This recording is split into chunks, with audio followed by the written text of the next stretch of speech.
Hi, everybody. This is Jay, King of Kludge with the Wisconsin Historical Fencing Association, Milwaukee, and I wanted to introduce you to another piece of Kludge equipment that we can use to train at home. I want to introduce you to my new best friend and my most terrible foe, the $3 Swordsman. Now, the $3 Swordsman will require two 98-cent Home Depot rulers and as much duct tape as you feel necessary.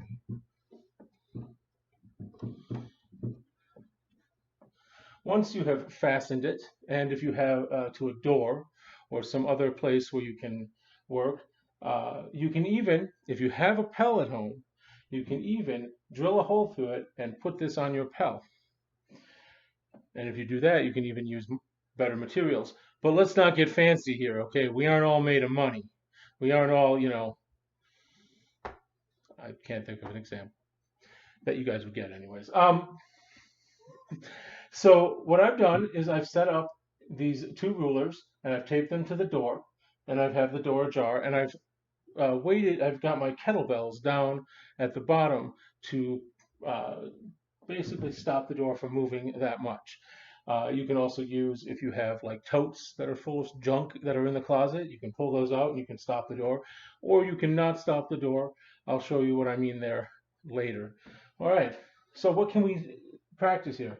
Well, obviously, the things that we showed in a previous video can be practiced here, right? So you can go, I'm going to go out of frame here. You can go out of frame, get into your nice flug, come over, right? And when he's hard, because you can't go any further, you do clearing, and then you can zwerk, and then you can come down. Other things that you can practice are crumb, avoiding this sword that's in front of you. You can also practice mutiering, because as you can see, since it doesn't move, it can be strong. My camera's in the way right now. But you can also remove the weights so that it swings a little more freely, and you can practice winding. And you want to practice it very slow, and you're going to step back each time, and you're going to wind, and you're going to feel it move as you come in and you step in and wind. Now, it's not going to be perfect, right? You do have the door to contend with, and if it goes too far, you'll have to move it back to a better position. But you can also practice pushing it in each direction. You can also practice Durchwechsel.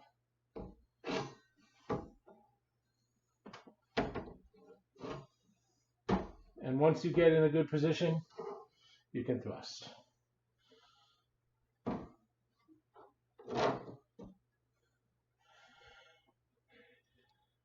Now, these kludgy solutions aren't perfect. They aren't as good as a real partner. They aren't as good as perhaps more expensive training devices.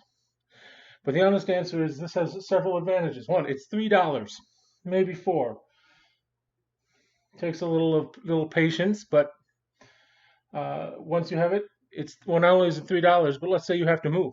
If you're living in an apartment like I am, you're eventually going to have to move, and I don't have to take this with me if I don't want to. I can chuck it in the trash. It's only $3. And that's the great thing about this equipment. Not only is it cheap to make, but you don't have to worry about it. If it breaks, you just make it again. If you move, you can throw it away. You don't have to take it with you. It's not taking up space when you upend your life. And that's why we use kludgy things. It's not just because it's easy, it's because it's cheap and we don't have to worry about it. So here you go. Here's your $3 Swordsman, the latest kludge craft for the Wisconsin Historical Fencing Association when you're training in an apartment. Thanks, guys. Have a great day.